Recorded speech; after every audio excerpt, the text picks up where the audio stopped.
Good morning or good afternoon or good evening, everyone, wherever you might be watching. Pete Pardo here from Sea of Tranquility. Welcome to a very special show today. We've got two very special guests, two very notable guys on the progressive rock scene in the UK for the last 30 or so years. We've got from their current project, Rain, we've got Andy Edwards and John Jowitt. Welcome to the show, guys. How are you? Hiya, Pete. Yeah, good morning, Pete. Yeah, that's right. It's very early in the morning. Very early in the morning, about 10 degrees here in New York. It's frigid cold. I'm pretty much done with the winter by this point already. So, but welcome, guys. I know we've been talking about having you both on for a while. And for those of you who may not know these two gentlemen, very notable musicians who have played with the likes of Arena and IQ and Frost and Jadis and Robert Plant and Ark, and I'm probably missing a whole bunch of others, but I think those names carry a lot of weight in the industry. But they have a brand new band, brand new album. The band is called Rain. Singularity. I'm trying to make sure I don't get any glare here. There we go. Singularity is the name of the album from the new project called Rain. This came out in late 2020. So guys, this was kind of a bright spot at the latter part of a year, which I'm sure many people will say was one of the most dreadful years we've had in recent memory. So can you talk a little bit about kind of how the band and the album came together? And was it all done virtually like so many other musical projects happened in 2020? So if you can talk a little bit about that. Can I start, John? Go on, get in there. I am not lost contact with John, but I haven't seen John after we both left IQ. As a long period we didn't see each other, and I've ended up playing with a British band called Quill, which is like a sort of folk rock band. And he's got Bev Bevan on drums, you know, from ELO and The Move. And I'd been gigging for quite a few years with that outfit, and we needed a bass player. And me and John had hooked back up at that time, hadn't we, John? Yeah. So you know, I thought, well, I'll get John in. You know, so we got John in. So me and John started gigging again and talking, and we both hadn't done anything proggy for a while. So the prog word came up, didn't it? We were like, how about doing a prog project, you know? And the original idea was to do it with Bev and the lead singer from Quill, Joy. That was the original idea, was to put a band together. But when we started writing material, it wasn't really up their street. So when 2020 came, we said, well, shall we keep, working on that material? And then suddenly we're in a lockdown. And I think that actually helped the band in a way, didn't it, John? Because we were stuck with nothing else to do. All the Quill gigs that I had with John went. And so, we started writing and sharing. We got the bare bones of the songs written. We jammed together and got ideas together. So then we had a good few months to write the album. And I think that really helped. And I think the fact of being in lockdown also helped with the content of the album. I know. I've got a studio at home, so it's quite easy. John, you had to get set up, didn't you, at home? So I had to plead for help with the complication of the appropriate software. I'm a bass player, anything more than 4 strings, and I'm knackered. So yeah, it was a bit of a challenge, but the guys stuck with me and led me through the morass. Now I really like it. It's from my point of view, it's one of the best bass playing I think I've ever done. I'm just so pleased with the album. I think most of us are. I mean, kind of like a refreshing sort of release to come out last year, I think. And Andy and I have been talking on and off for a while, and I didn't actually get a hold of the album until right at the end of the year. And yeah, pretty, and on the Giant Electric P label, which is a label that we heard a lot about and saw a lot of releases from back earlier in the 90s, and not a lot from in recent years. But I think, a really, really good album to kind of close out a pretty dreadful year. And can you talk a little bit more about the other two guys in the band? Because obviously you've got some compadres in the band. You got Rob and Miron. Is that how he pronounces his name? So how did you hook up with those guys? How did they join the band? That's good to be Andy, really. they're both mates of mine. So Rob Groker, I've known Rob for years and years, and I've worked with him on so many different projects.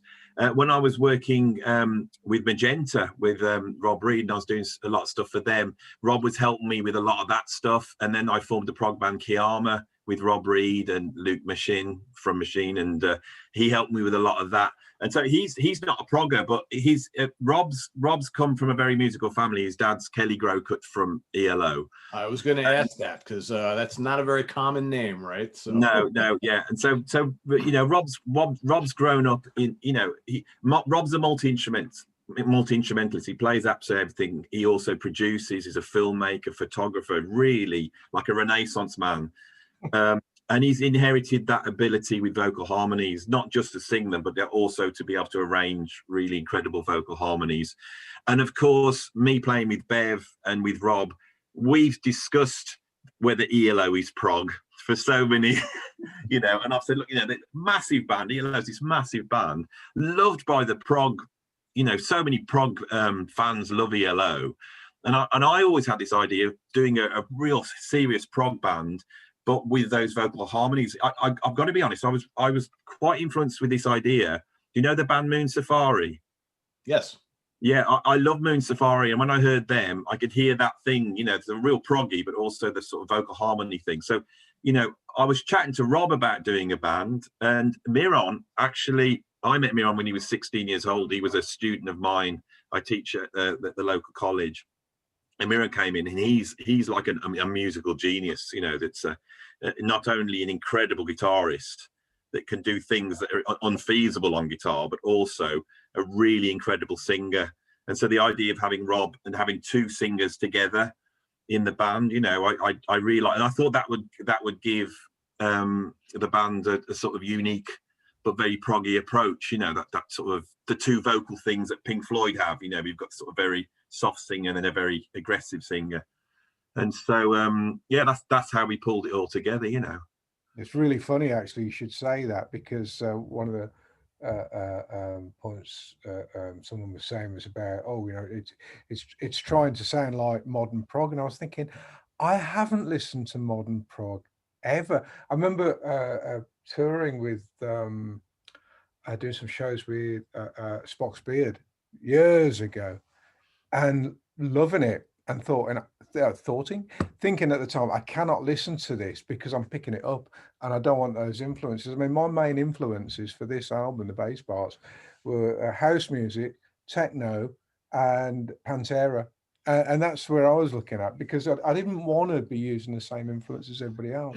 I think that's one of the great things of it, though, you know, that there are so many influences from different people come in, you know, and as Andy says, Rob hasn't got that sort of that prog pedigree, if that's the right word, or mongrel-dom that we've got. But what he brings to it is a total different level of songwriting and musicianship. It's just, I mean, it was such a real joy to do that album. It was an idea, you know, Rain is an idea, and we pulled all those players together because it's greater than the sum of its parts. And the other thing is Miron's like, how old's Miron? 12, I think. You know, it's like he's like, I mean, we could be almost his granddad in not even just his and so Miron loves all the prog, and he loves so much weird, strange music, but he's coming in with a very youthful, you know, there's a very youthful view. And of course that progressive thing on YouTube and the internet, that's really that there's another side of prog that's going on. Yeah, there he is. So there's a lot of different influences in there. I also felt that with a lot of the sort of more modern prog, more recent prog, it wasn't that proggy. I know you're a big fan of Wobbler, Peter, because I know I avidly watch your YouTube. I think Wobbler are great because they're making proper prog. But so many prog artists now, I put on and I'm thinking, I want to hear Close to the Edge or, you know, Gentle Giants, and then and you're not hearing that. So we really wanted to make a prog album as well. We didn't, which me and John have discussed this, and prog is really about being able to do whatever you want, isn't it? And you know, being able to go any style of music for as long as you like, with any, you know, wherever you want to go. So, you know, that was really the idea of the band. Well, you know, there's two schools of thought here, right? There's like, and I'm talking about modern progressive bands. So when I think modern progressive bands, I think 1990 and forward, right? So there's two schools of thought. There's one, we're going to do a prog album, we're going to put together a band, and we're going to play music that's heavily inspired by the 70s. And in the 70s, you had bands like Gentle Giant and Yes, and Emerson, Lake and Palmer, and Genesis, and King Crimson, so on and so forth, who did whatever the hell they wanted to do, right? There's you can do a 15-minute song, you can do a 3-minute song, you can throw mellotrons in there, violin in there, saxophone, fuzz guitars, doesn't matter. The sky's the limit, right? But then you have this other brand of modern prog, okay, who they want to do a little bit of that, but they want the music to be really accessible. They want it to be almost like pop music with a keyboard solo, right? Not quite the same thing. Not quite the same thing. That's, I mean, I've heard a lot of more recent prog bands, and I'm not going to name them, but the music is very listenable. It's very nice. I wouldn't call it prog. They call themselves prog, and the media may label them as prog. I mean, I'll throw this out there just because I don't have any allegiance to this band. I don't dislike them. I don't like them. Radiohead has been called by so many people who don't know anything about prog. Well, they are like the saviors of prog, of modern prog. And I don't know. I listen to Radiohead. I just hear like atmospheric rock with a lot of electronica going on there. It's not bad. It's fine for what it is. But is it really progressive rock like what we're talking about? I don't think so. I think to me, the key point. Shut up, Andy. Yeah, sorry. I think the key thing to me is about arrangement, and that's why, you know, some of the Pantera stuff is proggy, because it's that arrangement. Yeah, it's metal, but if you listen to the way some of those songs are arranged, most progressive band I think that I've heard for a long time is Mr. Bungle. I mean, when I first heard that Mr. Bungle album, California, there's a track on there called Ars Moriendi, which starts off sort of Middle Eastern sort of music. It goes into surf rock, heavy metal, you know, loads all within the same song, and yet it works. And it's that arrangement to me that makes progressive music progressive. The arrangements have to be non-traditional, right? I mean, it's not just like, you know, verse, chorus, maybe throw in a solo, right? Because a band like Mr. Bungle is a perfect example of just like avant-garde music that doesn't really follow any kind of structure, right? And any kind of influence, any element, whether it be classical, Middle Eastern, heavy metal, whatever, they'll throw it in there. If it works, doesn't it? Right. And you know, to the casual listener, probably doesn't work at all. But casual. But to those who know better, it works pretty well. But yeah, I mean, I totally agree with what you guys are saying. And like John, I'll ask you. So in the spirit of what we're talking about, there are some people who I've talked to over the last 25 years or so that think that Jadis, a band that you've played with quite extensively, was not really prog rock in that traditional sense, although it had plenty of elements, right? Yeah. But yet IQ completely falls in line with what we're talking about. Yeah, but it's you know, I find that the whole thing of needing to categorize stuff quite you know, it's like, why do we do that? You know, Yes is a progressive rock band. Yep. Is Wondrous Stories a progressive rock song? No, it's not. It's pop song. And you can do that with all every band that's out there. Genesis, you know, you could sit there and play a game, couldn't you? Which are the prog songs, even on, you know, the traditional Peter Gabriel Genesis, and which aren't. So, you know, God, we should be drinking beer and, you know. I know. Well, this could be a 5-hour conversation.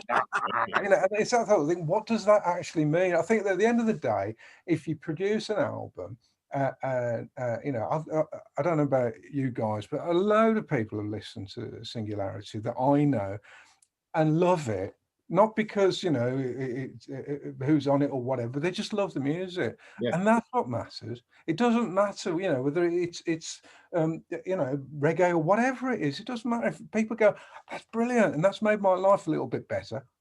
Happy days. Yeah, well, that's what it's all about, right? I think John's right. It really is in the arrangements. I think as soon as you say you're a prog band, it should allow you to, you know, make tracks over 5 minutes long. You know, I think that's one of the things that prog allows you to do. Not always sing about love, you know, or driving around in cars. You can sing about, you know, the subject matter's wider. You can pull in lots of different influences. You know, you're not stuck in a genre. You know, you can do what you know. And this is what I feel is, you know, prog is freedom. Really, it allows you to do all sorts of things. Improvise. You can have solos. You know, you can. There's a whole bunch of things that prog allows you to do. And I felt that you know, like John saying, it's sort of got a little bit stuck, really. Prog. It's a little bit like, you know, oh, this is prog. This is all anyone argues about is what is prog or what isn't. So it was just a little, you know, give it a prog a little bit of a kick up the bum, really. Yes, John?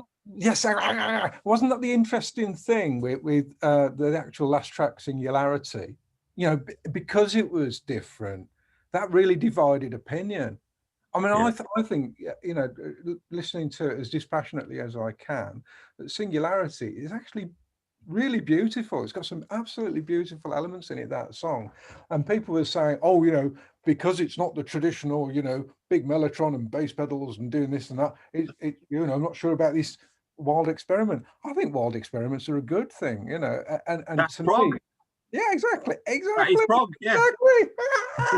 It pulls it all together, doesn't it? You know, in terms of the concepts of the album, you know, and the way it flowed and the way it's put together, it was amazing to see how the album grew, the songs fitted together, and it actually came towards, you know, Singularity as a title came at the end virtually, didn't it? And we all kind of went, oh yeah, I get it now. You know, it's this album about lockdown themes, but it was also about themes that go much wider than that, and, you know, escapism and the whole coming back to reality at the end of it. You know, Andy's recording in the garden, the birds singing, and Danny shouting for the cat and things like that. You know, bringing you back to earth, and it's just brilliant, absolute masterpiece. Well done, mate. Well done. Of course, even though people went, oh, I like the first 4 tracks, so I'm not sure about Singularity. We knew that was pushing the prog thing. You know, the whole album takes prog. I mean, the very first track is very prog. It's actually very poppy. Then it moves into prog, and then we went very prog, and then it moves beyond prog. We go beyond prog.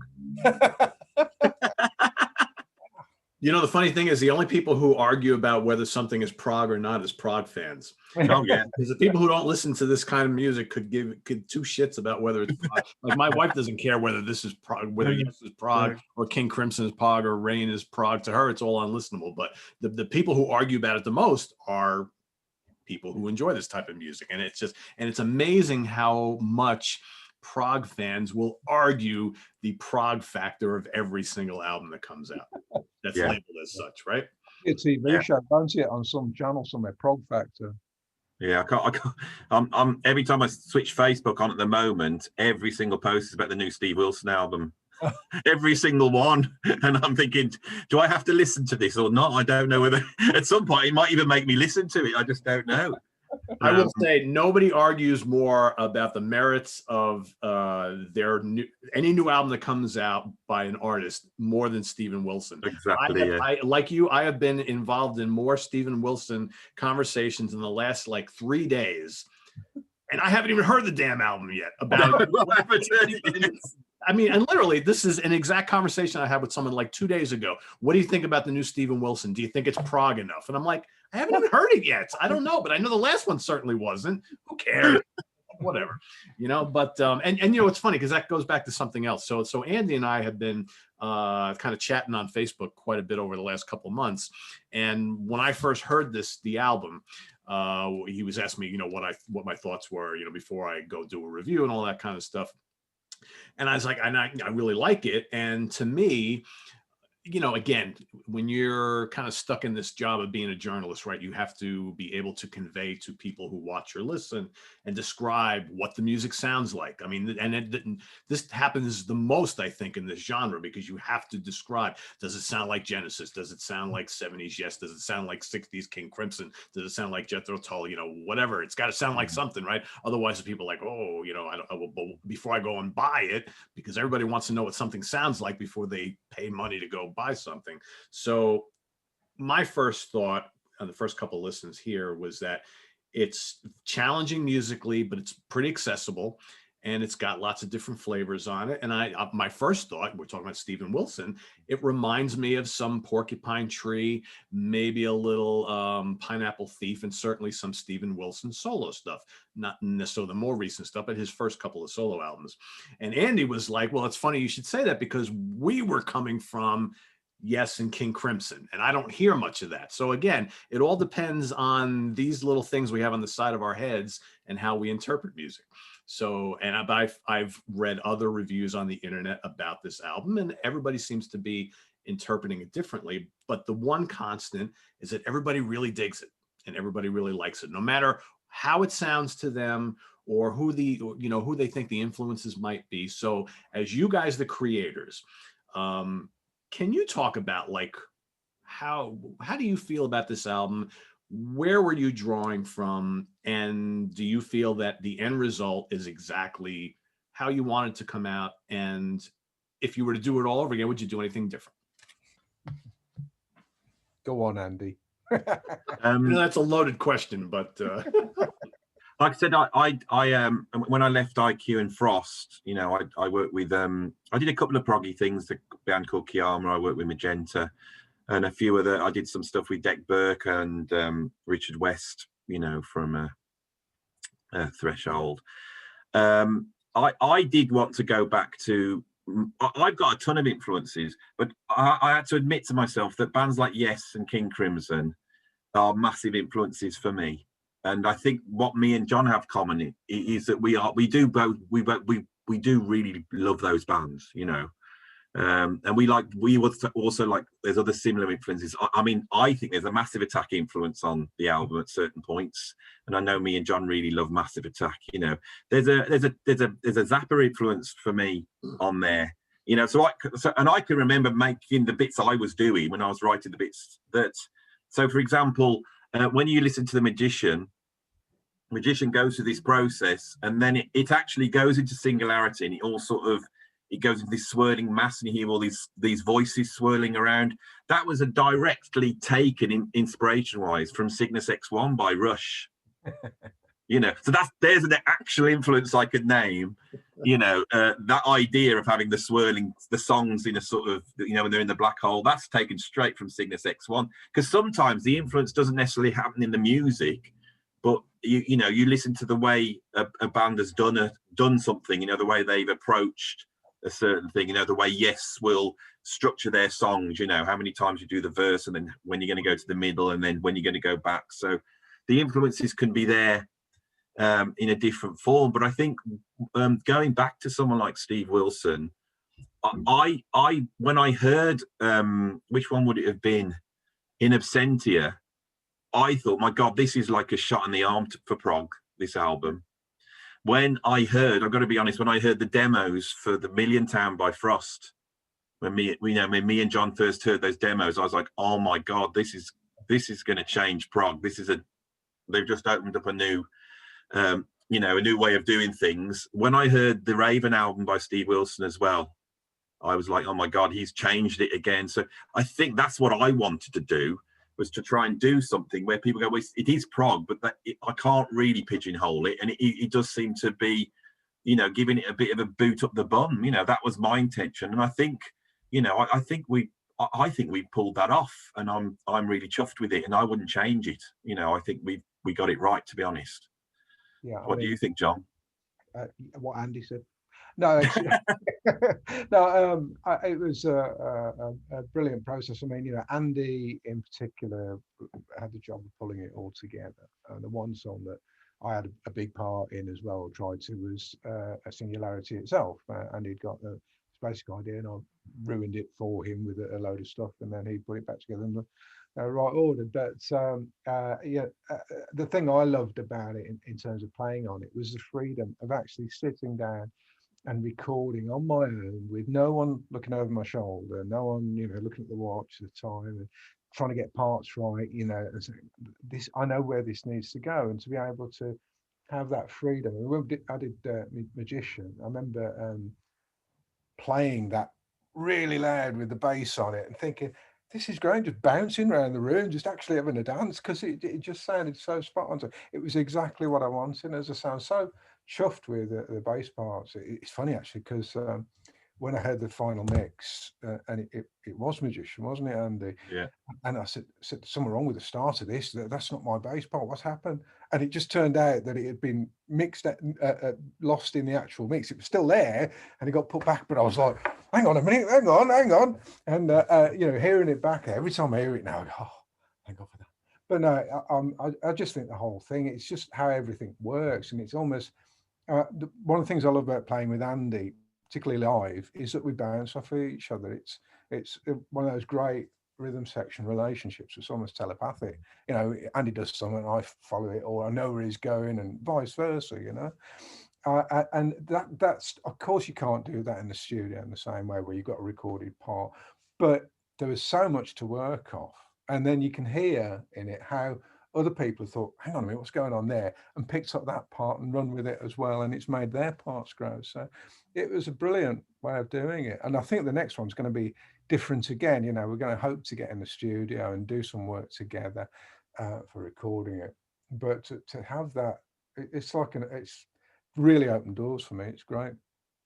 I think when you're in, you know, me and John have often been playing in prog bands, and you know, when you're in one of those bands, there's always a dictator in that band, right? And that's how it should be. You know, when you've got different musicians and different personalities, there always needs to be one person who is, you know, is driving the thing artistically. One of the problems for me and John in that situation is a little bit like that you're having to do, it's all going through them, isn't it? And they have final say in many cases, you know, because they're putting it together. I was the one actually editing it and putting all the parts together, but I decided just to not judge anything at all. And there were so many times John would send me a bass line and I would go, that's not what I was envisaging. What has he done? But I never said a word. And then a week later I was going, oh God, I can see what John's done here. This is brilliant, you know. And I think it's a very unique band because it's very democratic and everybody just get on with it. No one said, oh, I'm not sure about that, or you think that's right, you know. And I think maybe that was because we were in lockdown and we couldn't really see, you know, meet up. So it's like, you know, John has sent me the bass line. It's like, well, that's the one I'm going to have to work with. That's what he sent me. We'll get no more, mate. You know, but I've known John's playing for years, and I know John. He can just talk. You take a song that it's working and it's good, and he brings his bass line in. There's so much personality in that bass line. He adds so much in there, and if you're not open to that, you'll lose that. You see, and I think that because John's really being allowed to do that on this album, I think it's just suddenly John's bass is just. I mean, there's certain points that are almost like bass solos when you listen to it. It's all integrated into the music. But I think everybody's done that. Everybody's got a chance to shine on the album, and all the personalities have been able to come through on this. It's funny, when I first posted my video review of the album, one of the first comments I got from one of our viewers was like, well, I'm contemplating buying this, but my question is, does it have any keyboard solos? There are people who, if there are no keyboard solos, they're not listening, right? It's like, it's just crazy. It's like, you would think it's a prog album. It probably has a couple keyboard solos, I'm assuming, right? So, I can remember playing IQ, and we did a gig somewhere in Holland, and this guy came up afterwards and he said, you just played so and so, and he named some IQ song that we played that night, and he goes, you've only got 4 toms, and I think they use 6 toms on the album. How do you play the song? Yeah, it's that Mozart thing, isn't it? Not enough notes. Not enough notes. So yeah, they're. I mean, the thing with the prog audience is that I mean, that's bizarre, but for them to have that much interest in the music is a wonderful thing. You've got to give it to them. Yeah, absolutely. You know? Yeah, absolutely. You know what I was just thinking, John? How is it that throughout your career you have not played with Pendragon? It just dawned on me. I'm like, I was just sitting there, I'm like looking at my notes and stuff, and I'm like, how is it that you play with like every other like big prog band from the UK since the mid '80s, and you didn't wind up in Pendragon. How did that not happen? Well, I haven't been able to nobble Pete yet. I mean, he's the one sort of bass player who survived. Despite my depredations. No, I mean, obviously Andy and myself played with Nick and Clive with Neo, and we played some Pendragon songs with that, and that was a lot of fun. And there's some hideous pictures turned up at a party somewhere with Nick in a very drunken state. But no, I mean, Pendragon, great band, do their own thing. But I've been incredibly lucky with the bands I've played with. Oh, sure. Uriah Heep, just to name one, was fantastic experience. So I think one day, it'll happen. Pete, poor old Pete, You'll surprise me. It'll be like 2022 or 2023, and I'll see the news, and I'm like, he finally. Yeah, he'll be driving through a tunnel in Paris one day with paparazzi behind him, and there'll be a It's funny. I the other day I did a show here on the channel talking about Italian progressive rock. I called it an Italian progressive rock primer, and I listed the 30 must-hear albums of Italian progressive rock, and it was mostly 70s albums. And I've always thought that the Italian prog bands, they have a very distinct sound.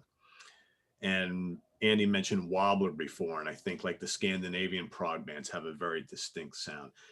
The UK prog bands throughout history also have and probably the greatest prog bands of all time came from the UK. But then you have the Canterbury flavors, you have the symphonic side. I mean, what is it about UK prog that, regardless of whether it was the 70s, the 80s, the 90s, the 2000s, always at the top of the food chain and always so special?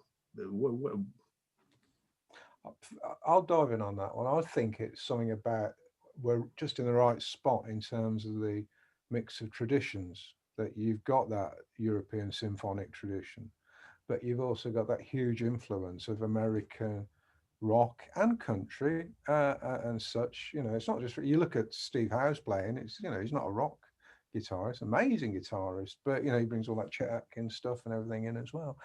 And I think it's that confluence of influences. As I always say, to me, progressive rock music is about arrangement, and that arrangement comes from the symphonic tradition.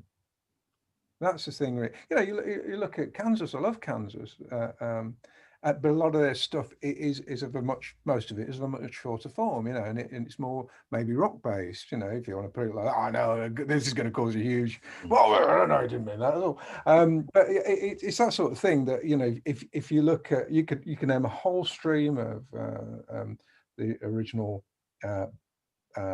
progressive bands from Britain in terms of Gentle Giant and Yes, and that early Genesis stuff and so on, and so Van de Graaff, and I was listening to a track Andy recommended last night. It's actually Gong on YouTube doing I Never Glid Before from about 73 or something, and it's absolutely spectacular, absolutely brilliant, but it's also that tradition of being a little bit wacky as well, the sort of Python-esque approach. So it's all of those sort of influences to me came together in that sort of perfect collision to make it happen. Yeah. Well, I'd love to mention that my father-in-law Peter Wynn at this point. My wife's dad died last week at 81, and Pete was signed to Decca Records in 1959, and he was he toured with Gene Vincent, Eddie Cochran. He was one of the Larry Parnes, right at the beginning of the big development of rock music rock and roll in England.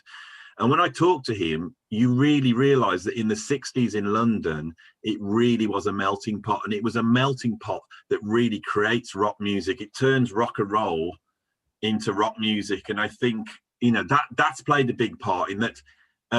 Most of the greatest bands have come out of the UK. I mean, if you say who are the greatest bands of all time? The Beatles, Led Zeppelin, Pink Floyd. Straight away you're naming British bands. And I got really interested in this. And one of the things that's fascinating is the development of the Marshall amplifier.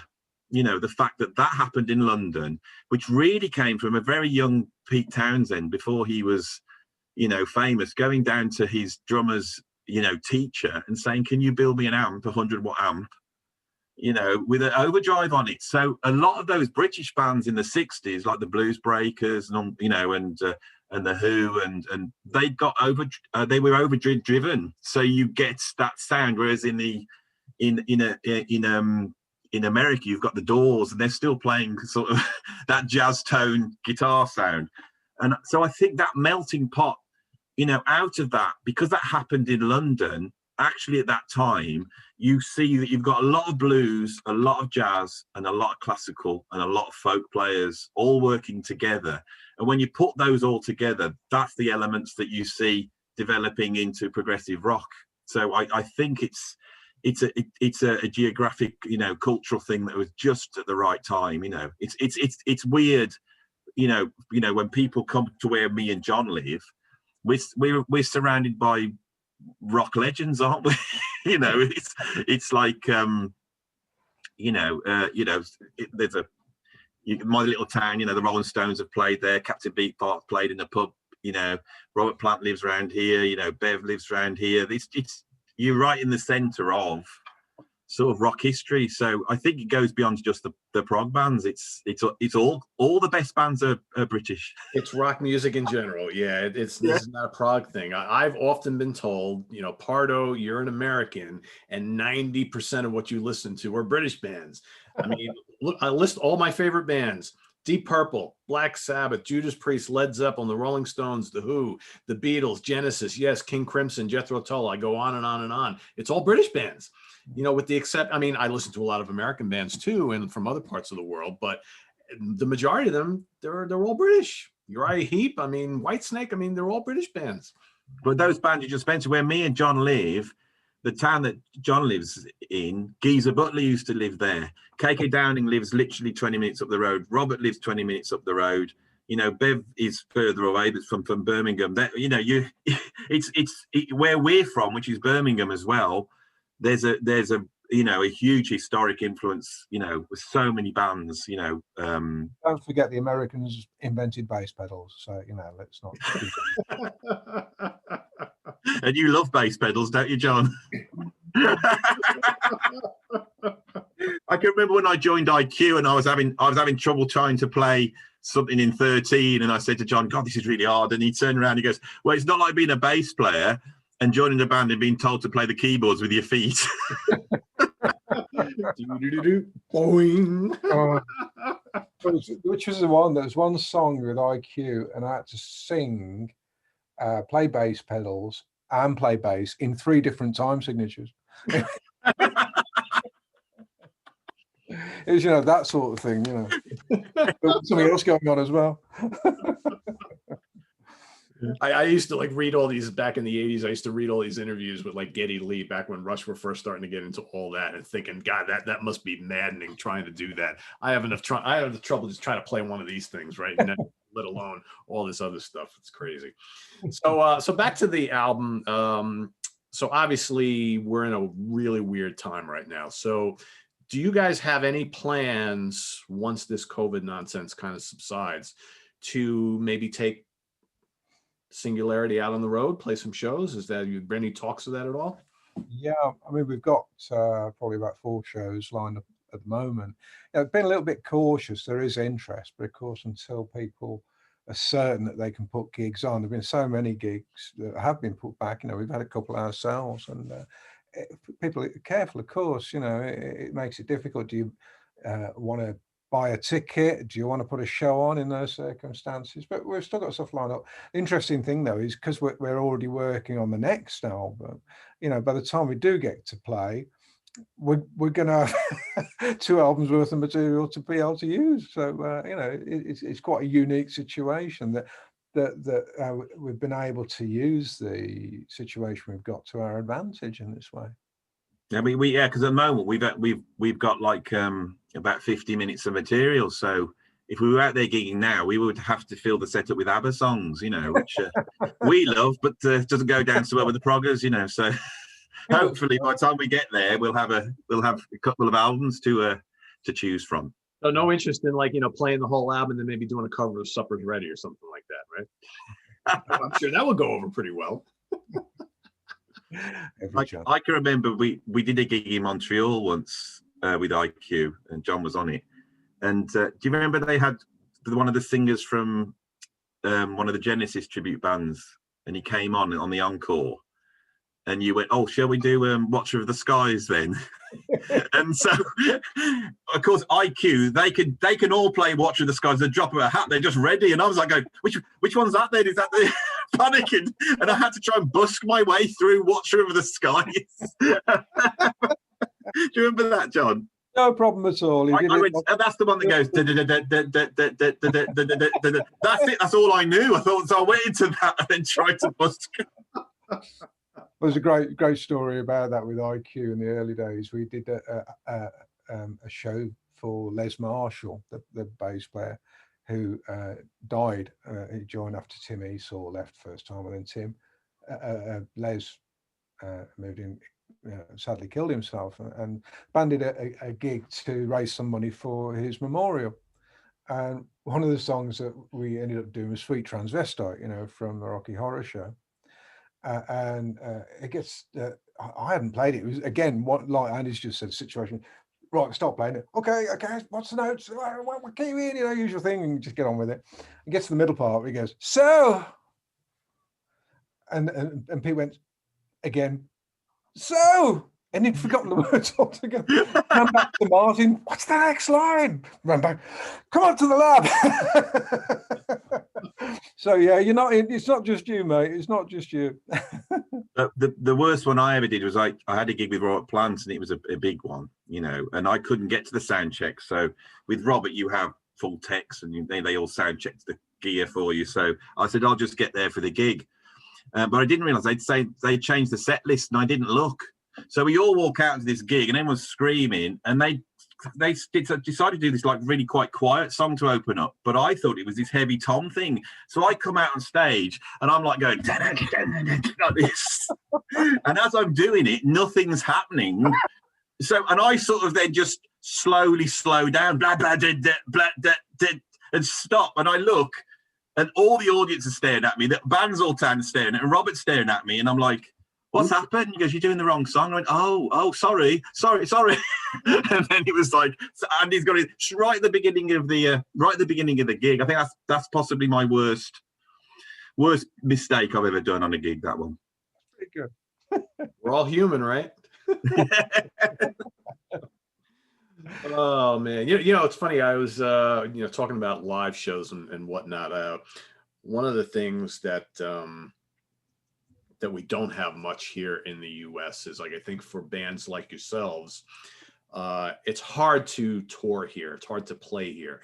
And over the last 20 years or so, we've been lucky, although not much in recent years. We have these like festivals, prog festivals. I mean, John, you're well familiar with Nearfest. In fact, I think we met at Nearfest a long time ago because IQ played there a couple times, and Frost, I think, played at Rosfest, if I'm correct, right?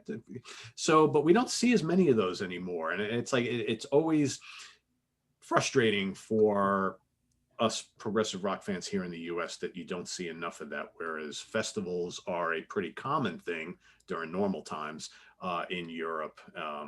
And how much do you guys like being able to come over here, whether it's to do a short tour or do a festival, but at the same token, how difficult is that to get here and make that happen? Well, I mean, I love it. I've got so many people that I'm still in touch with who've become friends from playing those shows, both in Canada and the States,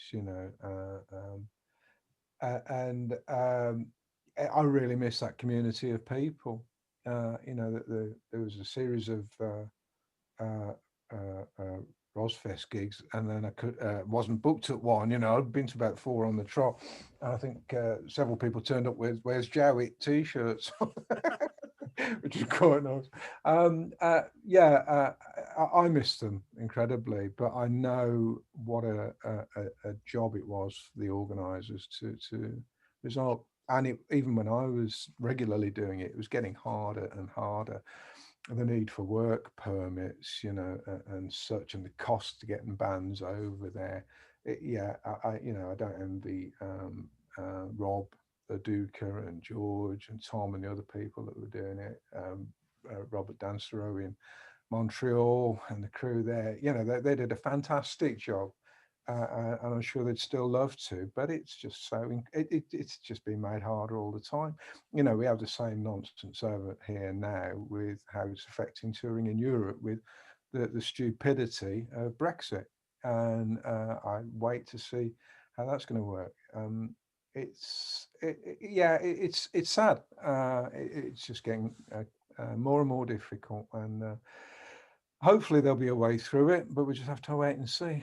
I think the worst I ever had at one point was, usual thing with all the, because tour managed, there with passports and getting the band through, and guy at customs, because your customs guys are so friendly, so, welcoming. Guy there, and he said, so why are you here, sir? And I said, oh, band, playing. He said, are you a musician? I said, well, I'm a bass player, but at least I'm not a drummer.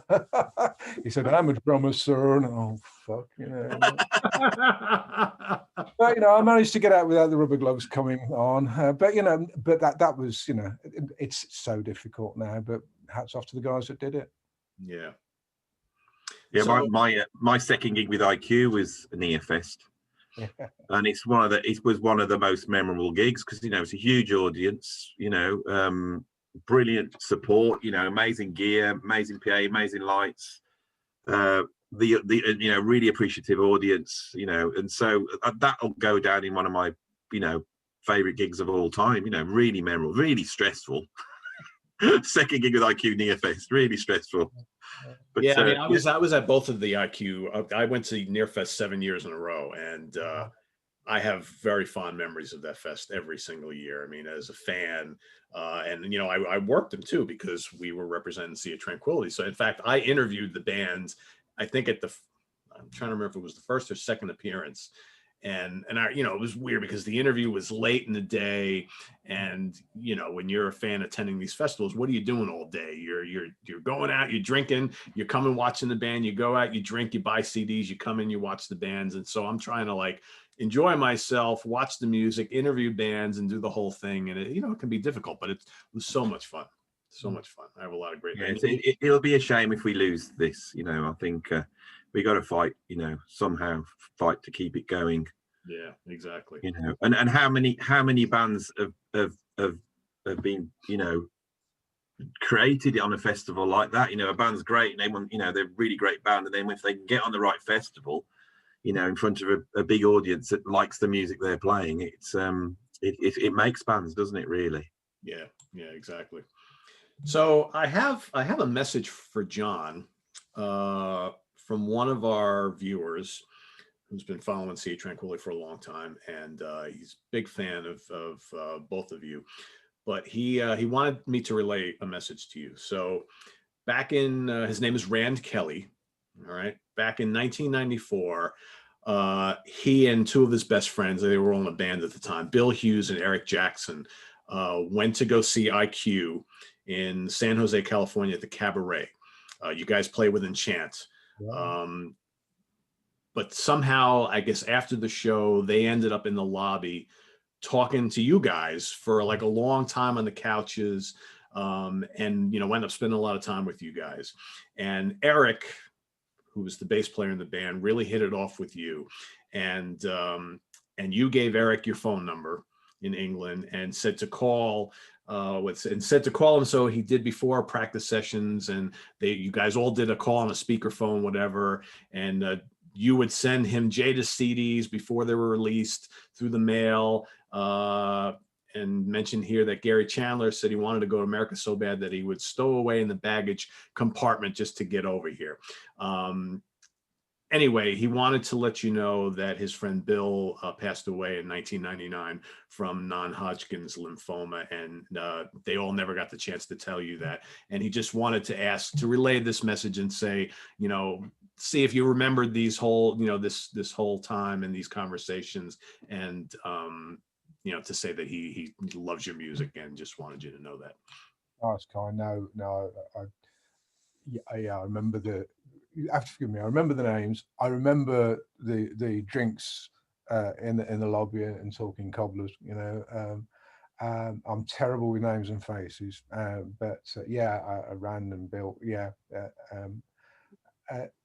and those sorts of things happen so often.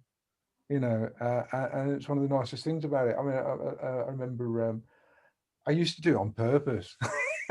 I used to go and sit on people's breakfast tables at the gigs, you know, and there'd be a spare seat. Oh, can I come and sit down here? You know, just plonk myself and just start chatting to people. It was brilliant. I remember the one show we did in Los Angeles with John Wetton.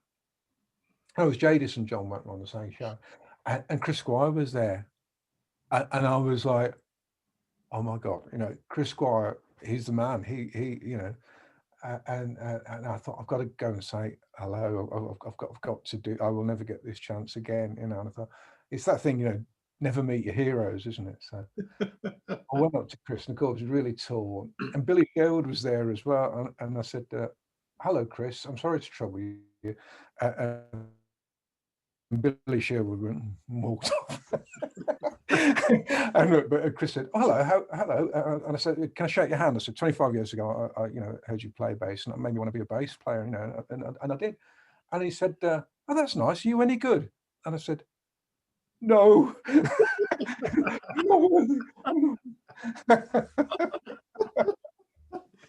But yeah. No, it's as I say, one of the nicest things about those shows anywhere in the world has been meeting people and spending time and having a drink and just catching up.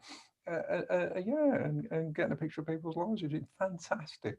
I'm amazed that any of you remember. You know, I always think that musicians and rock stars, you know, meet so many people that it's probably impossible to remember everybody. I mean, I'm terrible with names. I'm a face guy. If I met you for 2 seconds once, I will remember your face always. I may not remember where I met you at, but I know I met you. But like, there are some people, I mean, I was amazed, speaking of Nearfest, the year that Steve Hackett played, I went down with my buddies to have breakfast in the morning, and I look over and there's Steve sitting at a table by himself having breakfast. And I'm like, how can I not go over there and say hello, good morning to Steve Hackett, right? I'm like, when am I ever going to get this opportunity again, right? So I very quietly walked over. I introduced myself to Steve. I told him who I was and what I did.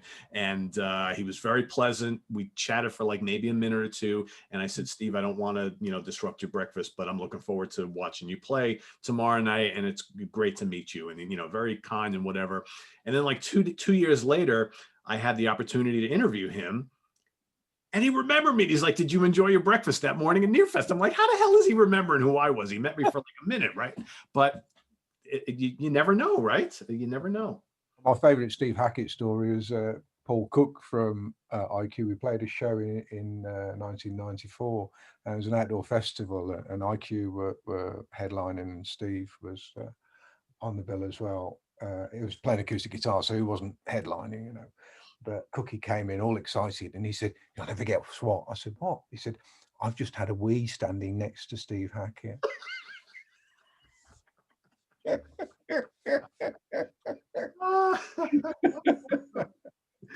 Well, when I was touring with Robert Plant, you saw it from the other side, because Robert it's a level of fame that you can't quite get your head around, you know. And so you would be with him, and he was continually blowing everybody away. Do you know what I mean? Like sort of blowing their minds as where he walked. You walk down the street, and it was just continual people sort of going, and then you go around the corner, and then you go around the corner again.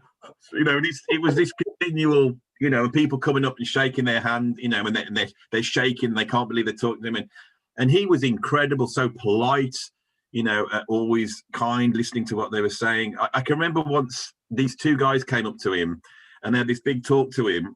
And then he went, "Thanks for meeting you," and he walked off. And then they started fighting each other. They went going, the one guy goes, "You idiot!" And he goes, "What's the matter?" He goes, "You forgot to tell her about the canoe." And that's stuck in my mind. 20 years later, I'm thinking, what was it with the canoe? What could have that story have been to tell Robert Plant about the canoe? "You forgot to tell him about the goddamn canoe." That was it. We'll never know. Someone, you know, kayaking, you know. Somebody listening to this knows the story behind that would be if someone could see if they saw that. They were American, but it was in Dublin. So if there's any Americans that saw us in Dublin in 2000, and can you please finish off the canoe story, because it's like 20 years later I need to know, you know. So yeah, it is amazing that you know, these people must you know, meet so many people at that level, you know. I mean, for us, I'm trying to grasp like what it would be like to stand next to and talk to, let alone play in a band with Robert Plant. I mean, he's like this mythical rock god, right? You know, I've met some people here. You know, I interviewed Rob Halford from Judas Priest, I don't know, 2 months ago, and that for me, I interview a lot of people, and I generally don't get nervous because we're just people talking, right? But interviewing Rob Halford for me, I was pretty stressed going into that. And I remember like the first time I've met and hung out with Mick Box and the guys from Uriah Heep a number of times. And, you know, Uriah Heep for me is one of my favorite bands of all time. So I was a little intimidated at first. And then you start hanging out with Mick, and he's like the friend I've always had from down the street. I mean, he's like such a charming, pleasant, humble guy. It's like, so, I mean, so was Robert, so I'm just trying to like grasp or get your take on what was it like to talk to Robert Plant standing 2 feet from him for that very first time? I think it's how much you're in the band. It's like me and John are in a band with Bev Bevan at the moment, and I like Yellow, but I'm not a massive fan of it. I didn't grow up as a kid, so Bev's just like this guy I know, great drummer. He's in the band, you know, and he was in a band, you know. But for me, Zeppelin was, when I was like 12, 13, 14, 15, that was my favorite band. And I can remember when I was probably about 18, I was in Wolverhampton and I saw Robert walking down the road. He's probably going to the football. And I ran all the way around the block, like just so I could then just walk past him again. I didn't speak to him, just to walk past him again, you know. So, you know, later on when I eventually got the gig, I can remember with the very first, you know, I got the call and my mate who knew Robert said he needs a drummer. Do you want to come down and play? Well, he just went down to a normal rehearsal room and he plugged in. And I just remember thinking, this is just like being in every other band I've been in. It's just like, you know, so it was more for me was what, because I was with Robert, you know, for quite a while. You know, I played with him for about 2-3 years, and you know, and you know, more recently, I worked on some of the demos for is it Carry Fire? Because I watched your you know, review, and that album you'd come quite low, and then I remember watching it thinking, yeah, well, I was actually involved in sort of a little bit of demoing one of the tracks for Robert, and also Dreamland as well. With that, I think a lot of what I did in the band we were in that ended up on the Dreamland. You know, so the strangest thing was more recently was having when we were demoing, you know, I was just, you know, just in my studio, just pulling a few ideas for him. So he came over to the house here, and he sort of came out in the garden, and he was chatting to my kids about, you know, cats. You know, normal, mundane stuff that we all you know, like it's so. I think. Yeah, everyone's just, you know, they're just regular people, really. It's the baggage that you have, isn't it? But even now, if I see Robert, there's still a little twinge, because I've been such a huge, absolutely huge Zepp fan. You know, when I joined the band, I had a brand new drum kit, and I said to Robert, I said, I really, it would be so much better if I had a vintage drum kit. I think it would sound so much more authentic. Because I've got an old kit you can borrow. So he lent me this kit, and I started playing on the gigs, got in you know, the back of my car, and we're driving around, and I said to Robert, I said, this drum kit, it must be worth something, because it's a Ludwig 68 Ludwig. Have you got any cases? He said, yeah, I got some cases. So he goes off in his garage and he starts putting out these cases. And these cases have got John Bonham, Led Zeppelin written on them. And I'm like, I'm going, God, is that Bonzo's cases? And he goes, well, it's Bonzo's kit. Oh man. And of course, your hair sort of stands on it. You know? Mine didn't. Yeah. So yeah. There's I got so many strange stories from that time. You know. I can imagine. Yeah. Wow. So many strange stories. You know. But it's not Robert. He's just a regular bloke. Like we all. It's what's in us, isn't it? As fans, you know, when you grow with something, hear music at 12 years old, 13 years old, it has such a massive effect, you know, and it all lives in your mind mythically, doesn't it? You know, so when you're faced with that in reality, you know. Yeah, that's what it is.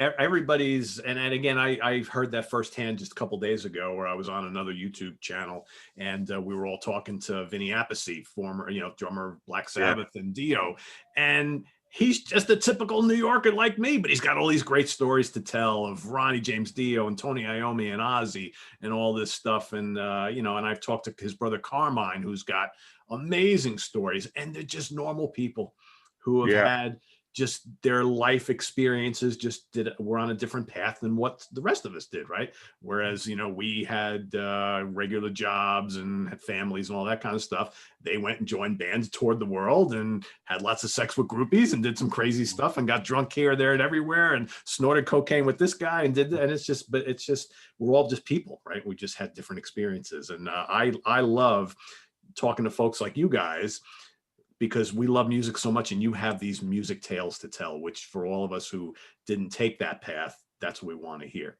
right? So it's like when me and John sat backstage with Quill, and you all start telling the band stories, and you tell a story, then John tells stories, and then Bev always kicks in with a story, doesn't it?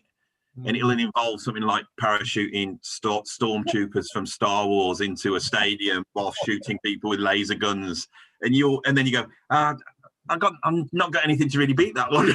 You know? No, not at all.